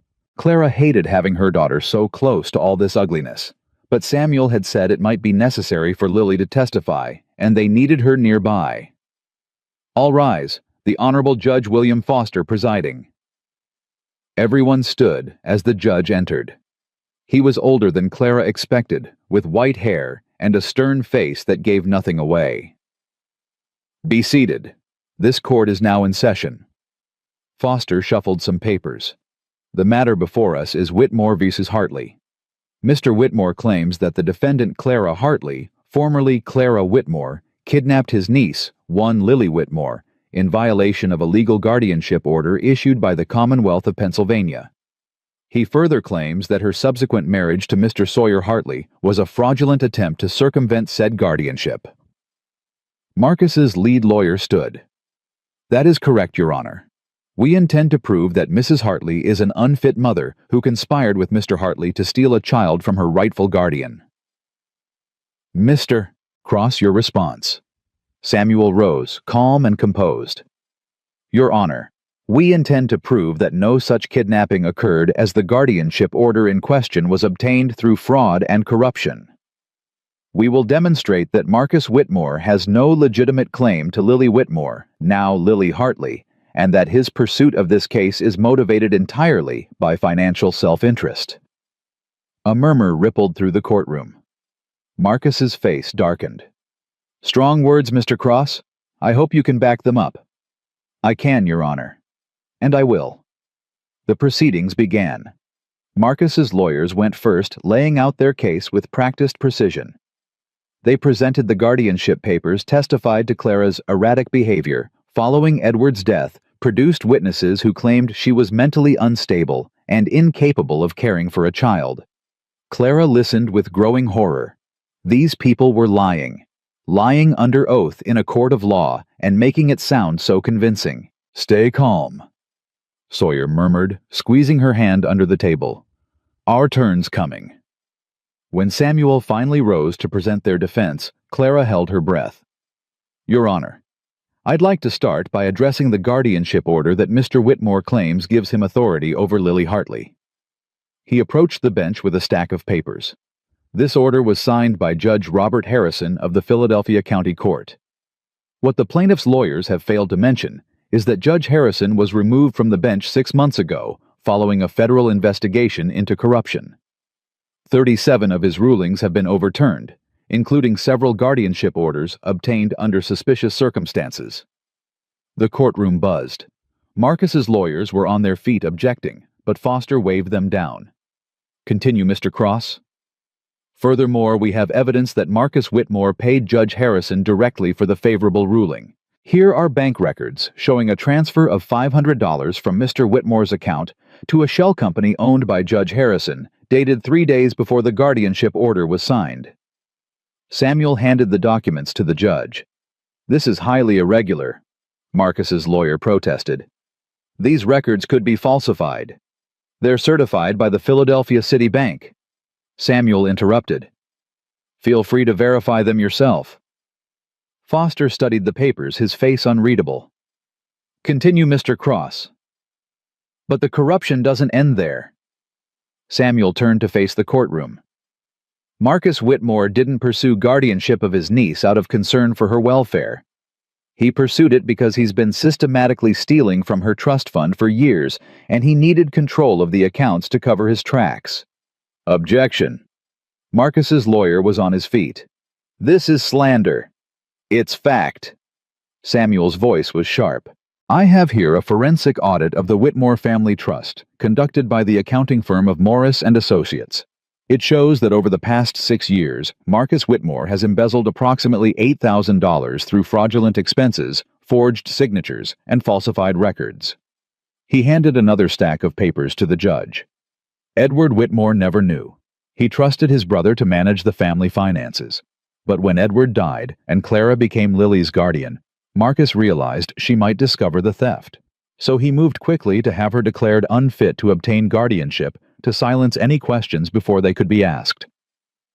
Clara watched Marcus's face. The smugness was gone, replaced by something that looked like panic. "This is absurd!" Marcus burst out, rising from his seat. "These documents are forgeries. This entire proceeding is a sham. Mr. Whitmore, you will be silent or you will be removed from this courtroom." Foster's voice was cold. "Sit down." Marcus sat, but his face was red with fury. "Mr. Cross, do you have anything else?" "Yes, Your Honor. I'd like to call a witness, Lily Hartley." Clara's heart stopped. "Samuel, no." "Trust me," he murmured. "This is important." Margaret brought Lily in. The child looked so small in the big courtroom, clutching her doll against her chest. But her eyes found Clara's across the room, and she straightened her shoulders. Samuel approached her gently. "Hello, Lily. Do you know why you're here today?" "Yes, sir. To tell the judge the truth." "That's right. Can you tell the judge who you live with?" "I live with Mama and Papa Sawyer, on the ranch." "And do you like living there?" Lily's face lit up. "I love it. Papa Sawyer has horses and chickens and a cat named Whiskers, and Mama teaches me my letters. And we have breakfast together every morning." "That sounds wonderful. Lily, do you see anyone in this room that you're afraid of?" Lily's expression changed. Her eyes found Marcus, and she shrank back. "Him," she whispered, pointing. "Uncle Marcus." "Why are you afraid of Uncle Marcus?" "Because he yells, and he said mean things about Mama, and he wanted to take me away." "Did you want to go with him?" "No." Lily's voice was stronger now. "I want to stay with Mama and Papa Sawyer. They love me. Uncle Marcus doesn't love me. He just wants Mama's money." A gasp went through the courtroom. "Lily," Samuel asked gently, "how do you know he wants the money?" "Because I heard him, back in Philadelphia before we ran away. He was talking to a man in our house. He said he needed to get control of my counts before anyone found out what he did." Lily's brow furrowed. "I didn't know what counts meant then, but Papa Sawyer explained it. It's money that my real papa left for me." Clara felt tears streaming down her face. Her brave, brilliant daughter, remembering details that could save them all. "Thank you, Lily. You've been very helpful." Samuel turned to the judge. "Your Honor, I have no further questions."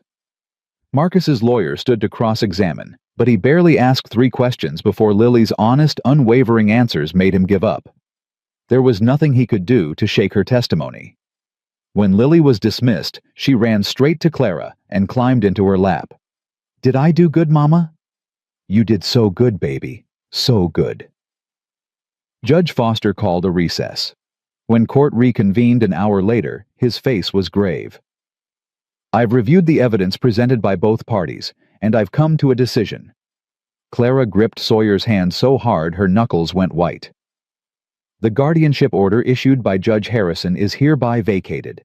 There is sufficient evidence of judicial corruption to render it invalid. Marcus made a strangled sound.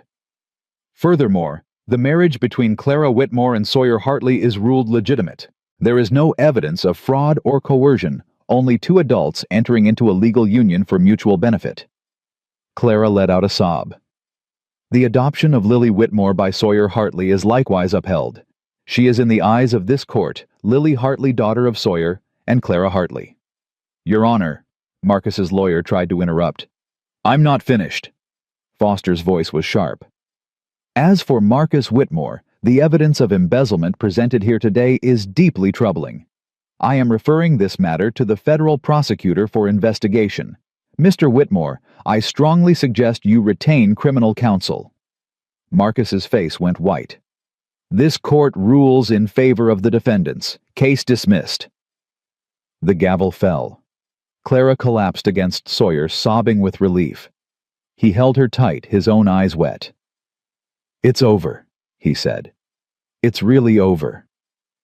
We won, Clara whispered. We actually won. Lily squeezed between them, wrapping her small arms around both their necks. Does this mean we get to stay together forever? Forever, little one. Sawyer's voice was rough. Forever and always. Across the courtroom, Marcus was arguing furiously with his lawyers. But Clara didn't care anymore. He couldn't touch them now. The law had spoken. Samuel approached, a rare smile on his face. Congratulations, Mr. and Mrs. Hartley. Justice prevailed. Thank you. Clara took his hand. Thank you for everything. Thanks, Sawyer. He's the one who pulled me out of that burning building. Samuel glanced at his old friend. Consider the debt paid. They walked out of the courthouse into the afternoon sun. Clara took a deep breath of fresh air, feeling like she was breathing freely for the first time in months. What now? She asked. Sawyer put his arm around her, Lily perched on his other hip. Now we go home. Home. The word had never sounded so beautiful. The ride back to the ranch was the happiest journey of Clara's life.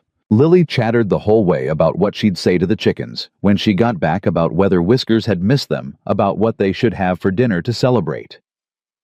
Can we have cake, Mama? Mrs. Margaret makes good cake. We'll see, sweetheart. Sawyer drove with one hand on the reins and one arm around Clara. Every now and then he'd look at her like he couldn't quite believe she was real. What? She asked finally. Just thinking. About what? About that night I found you in the storm. About how close I came to riding a different direction. But you didn't. No. Best decision I ever made. They arrived at the ranch as the sun was setting, painting everything gold. Clara stood in the yard and looked at the house, their house, and felt something settle deep in her chest. We're home, baby, she said to Lily. I know, Mama. Lily grinned. I told you Papa Sawyer would keep us safe. Yes, you did. That night, after Lily was asleep and the house was quiet, Clara and Sawyer sat on the porch together. The stars were brilliant overhead, the night peaceful and still. I need to tell you something, Clara said. What's that? When you found us in that storm, I'd given up. I was ready to die. I'd made peace with it even. Sawyer's arm tightened around her. But you came, and you didn't just save our lives, you gave us a reason to keep living. Clara turned to look at him. I love you, Sawyer. Not because you saved us, not because you protected us, but because of who you are. Because you're good and kind and strong in all the ways that matter. Clara, let me finish. She took his hand.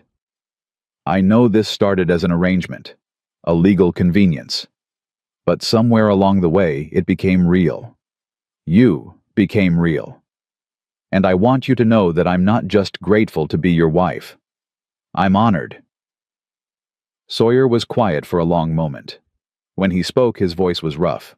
You know what Rachel said to me the day I left for the war? She said, come back to me. Whatever happens, find your way back.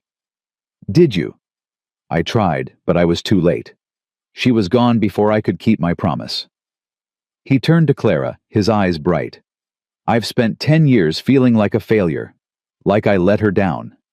But you and Lily, you gave me a second chance. A chance to be the man I always wanted to be. A chance to keep my promises. And have you kept them? I'm trying. He raised her hand to his lips. Every day I'm trying. They sat together as the night deepened, two people who'd found each other in the wreckage of their lives and built something beautiful from the pieces. What do you think the future holds? Clara asked. I don't know. Sawyer pulled her closer. But whatever it is, we'll face it together. Together, Clara agreed. And in that moment, with the stars wheeling overhead and her daughter safe inside and her husband warm beside her, Clara finally understood what home really meant. It wasn't a place. It wasn't walls or a roof or land. It was this feeling of belonging, of being known and loved and protected. It was family, and she was never letting it go. The months that followed the trial were the sweetest Clara had ever known. Spring came to Wyoming like a blessing. The snow melted, the prairie turned green, and wildflowers bloomed in carpets of yellow and purple that stretched to the horizon. Lily spent her days chasing butterflies and learning to collect eggs from the chickens, her laughter ringing across the ranch like church bells. Clara found herself settling into rhythms she'd never imagined possible. Cooking breakfast while Sawyer fed the horses. Teaching Lily her letters on the porch in the afternoon sun. Falling asleep each night in her husband's arms, safe and warm and loved. And, "You're smiling," Sawyer said one morning, catching her at the stove. "Am I?" "You are. You've been doing that a lot lately." "I suppose I have a lot to smile about." He came up behind her, wrapped his arms around her waist. "Reckon you do." She leaned back against him, feeling the solid warmth of his chest against her back. This was real. This was hers. After everything she'd been through, she'd finally found peace. "Mama! Papa Sawyer!" Lily came bursting through the door, her face flushed with excitement. "Mrs. Margaret is coming. I saw her wagon on the road." Margaret Dawson arrived with news and a basket of fresh bread. "Thought you should know," she said, settling into a chair at the kitchen table. "Got word from town this morning. Marcus Whitmore was arrested 2 weeks ago in Philadelphia. Federal marshals took him right out of his hotel room." Clara's heart stuttered. "Arrested? For embezzlement. Apparently that evidence your lawyer presented at the trial opened up a whole investigation. They found even more money missing than anyone suspected." Margaret shook her head. "He's facing 15 years in prison, maybe more." Clara sat down heavily, her legs suddenly weak. "It's really over," she whispered. "He can't ever come back." "Not unless he can walk through prison walls." Margaret reached over and squeezed her hand. "You're safe, Clara. You and Lily both. For good this time." After Margaret left, Clara found Sawyer in the barn brushing down his horse. "You heard." "I heard." He set down the brush and turned to face her. "How do you feel?" "I don't know. Relieved. Grateful. Maybe a little sad." "Sad? Marcus was my husband's brother. Edward loved him despite everything. I keep thinking about what Edward would say if he knew how things turned out." Sawyer was quiet for a moment. "I think he'd say you did what you had to do. You protected his daughter. You kept her safe." He stepped closer, took her hands in his. "That's all any father could ask." "You really believe that?" "I know it." He lifted her hands to his lips. "Clara, you're the strongest woman I've ever met. You survived things that would have broken most people. And you did it all for Lily. Edward would be proud of you. I'm proud of you." Clara felt tears slip down her cheeks. "I couldn't have done it without you." "Sure you could. You were already doing it when I found you. I just helped with the last part." "The last part mattered." "Then I'm glad I could be there for it." Summer came hot and golden. The ranch thrived. Sawyer hired 2 more hands to help with the cattle, and the herd grew larger than it had been in years. Clara took over the household accounts, bringing order to ledgers that had been neglected for too long. "You're good at this." Sawyer said, watching her work one evening. My father was a shopkeeper. He taught me figures before he taught me letters. Smart man. He was. He'd have liked you, I think. Would he? You're honest, hard-working, kind. Clara smiled. Those were the things he valued most. What about your mother? She died when I was 12. Fever took her. Clara's voice softened. I barely remember her face anymore. Just her hands, how gentle they were when she braided my hair. Sawyer pulled her close. I'm sorry. Don't be. I had happy years with her. That's more than some people get. They held each other as the sun set, and Clara thought about all the people she'd lost: her mother, her father, Edward. So much grief, so much pain, but also, somehow, so much love. Sawyer. I need to tell you something. He pulled back to look at her face. What is it? Clara took a breath. She'd been waiting for the right moment, but maybe there was no right moment. Maybe you just had to say the words and trust that everything would work out. I'm pregnant. Sawyer went very still. What? I'm pregnant. About 2 months along, I think. I wasn't sure at first, but now I am. He stared at her, his face unreadable. Clara felt her heart hammering against her ribs. Say something. He shook his head like a man trying to clear his vision. Clara, are you sure? I'm sure. And then he was kissing her, fierce and tender and full of joy. When he pulled back, his eyes were wet. A baby, he said, his voice rough. We're going to have a baby. We are. After Rachel, I thought I'd never. He couldn't finish the sentence. Clara cupped his face in her hands. You're going to be a wonderful father. You already are with Lily. This is different. He pressed his forehead to hers. This is everything I ever wanted and never thought I'd have. Then I guess we're both getting second chances. They stood there as the stars came out. Two people who'd found each other in the wreckage of their lives and built something new from the ashes. We should tell Lily, Clara said finally. We should. How do you think she'll take it? Only one way to find out. They found Lily in her room playing with her doll Rosie. She looked up when they entered, her face curious. What's wrong? Nothing's wrong, sweetheart. Clara sat on the bed beside her. Papa Sawyer and I have something to tell you. What? You're going to be a big sister. Lily's eyes went wide. A big sister? You mean a baby? Yes, baby. A baby. When? In the spring, we think. Lily was quiet for a moment, processing. Then her face split into the biggest grin Clara had ever seen. I'm going to be a big sister. I'm going to teach the baby everything, how to collect eggs and brush horses and find the best rocks by the creek. I'm sure you will. Can it be a girl? I want a sister. We don't get to choose, sweetheart. We'll love whoever comes. Lily threw her arms around Clara's neck. I love you, Mama, and I love Papa Sawyer, and I love the baby already. Clara held her daughter tight and felt Sawyer's hand on her shoulder, anchoring her. This was her family now. Not the one she'd started with, not the one she'd expected, but the one she'd built, the one she'd fought for, the one she'd die to protect. And it was perfect. Fall arrived in a blaze of color. The aspen trees turned gold, the air grew crisp, and Clara's belly grew round. Sawyer watched her like she might break, hovering nearby whenever she climbed stairs or lifted anything heavier than a coffee cup.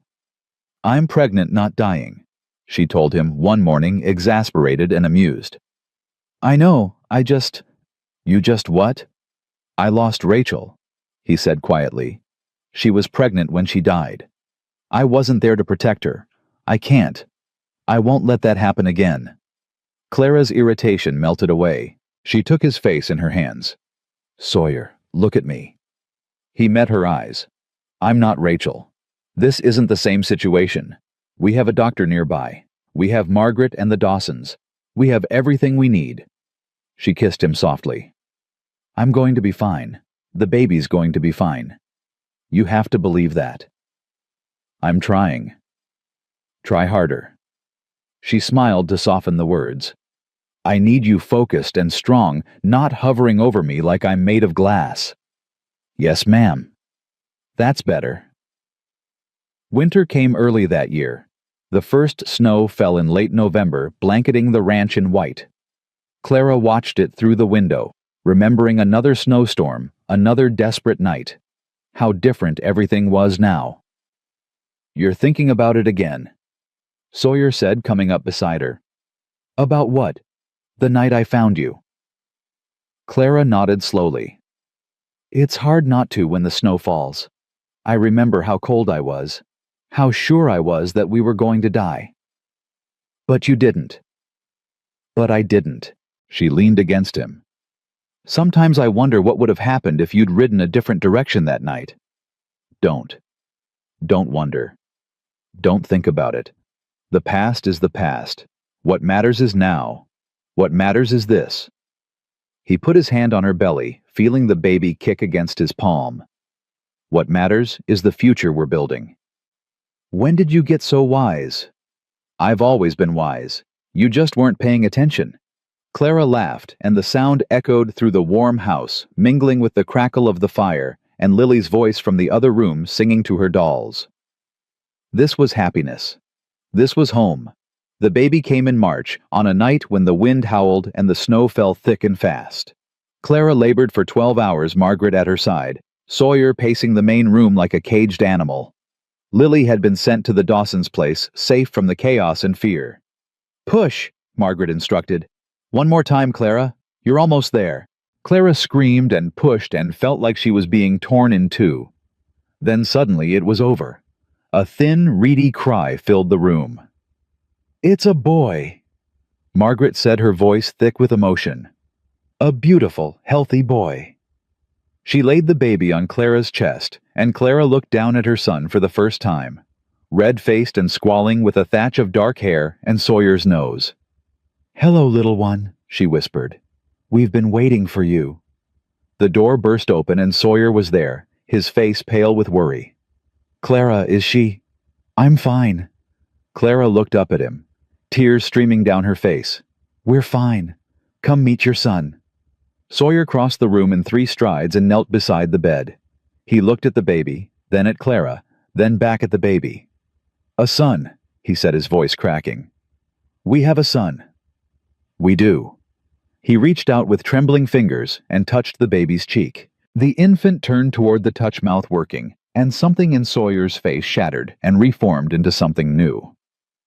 I never thought. He couldn't finish. I know. Clara took his hand. But here we are. Here we are. They named him William after Clara's first husband. Are you sure? Sawyer asked when she suggested it. He was Lily's father. He was a good man who died too young, and this way both of Lily's fathers will live on in this family. Clara touched Sawyer's face. Is that all right? It's more than all right. It's perfect. Lily adored her baby brother from the first moment she saw him. He's so small, she whispered, peering into the cradle. Was I ever that small? Smaller, if you can believe it. I'll protect him, Mama. I'll make sure nothing bad ever happens to him. I know you will, sweetheart. Lily reached into the cradle and let William wrap his tiny fingers around her pinky. I'm your big sister, she told him seriously. That means I'm in charge, but don't worry, I'll be nice about it. Clara and Sawyer exchanged smiles over their children's heads. This was what they'd built. This was what they'd fought for. A family bound not by blood alone, but by choice and love, and the stubborn refusal to give up. Spring came again. Clara stood on the porch with William in her arms, watching Sawyer teach Lily to ride a gentle old mare. The child's laughter carried across the yard, bright and free. Higher, Papa. Make her go higher. Hold on tight. Clara smiled, feeling the spring breeze on her face and the warm weight of her son against her chest. A year ago, she'd been dying in a snowstorm, convinced that hope was a luxury she could no longer afford. Now look at her. A husband who loved her, children who needed her, a home that was truly hers. "You look happy." She turned to find Margaret Dawson climbing the porch steps, a basket over her arm. "I am happy. Happier than I've ever been." "You deserve it after everything you've been through." "Do I?" "More than anyone I know." Margaret set down her basket and took Clara's hands. "You're a good woman, Clara Hartley. A good wife, a good mother. Don't ever let anyone tell you different." "I won't." Sawyer brought Lily back to the house, the child chattering excitedly about everything she'd learned. "Did you see me, Mama? Did you see how fast I went?" "I saw, sweetheart. You're a natural." "Papa Sawyer says I'll be riding by myself before summer. Won't I, Papa?" "If you keep practicing like you did today, I don't doubt it." They went inside together, the whole family plus Margaret and Clara served coffee and the fresh bread Margaret had brought. The conversation flowed easily. Ranch business town gossip plans for the summer. This was what life was supposed to be. Not the desperate survival of the past year, but this. Ordinary moments with extraordinary people, small joys that added up to something magnificent. After Margaret left, Clara put William down for his nap and found Sawyer on the porch watching the sunset. "Room for one more?" "Always." She settled beside him, his arm coming around her shoulders automatically. "What are you thinking about?" "Rachel." Clara tensed slightly. "What about her?" "I used to feel guilty. Loving you, building this life. Like I was betraying her memory." Sawyer shook his head slowly. "But I don't anymore. I think she'd be happy. I think she'd be glad I found someone to share my life with instead of just existing alone." "She sounds like she was a good person." "She was. You'd have liked her. She'd have liked you too." He pulled Clara closer. "But she's gone. And you're here. And I'm grateful for that. Every single day I'm grateful." "I'm grateful too." They sat in silence as the sun sank below the horizon, painting the sky in shades of pink and gold. "Clara. Do you ever regret it? Running away from Philadelphia, going through everything you went through?" She thought about the question, about the terror and the hunger and the cold, about Marcus and his cruelty, about the night in the storm when she'd been ready to die. "No," she said finally, "because it all led here.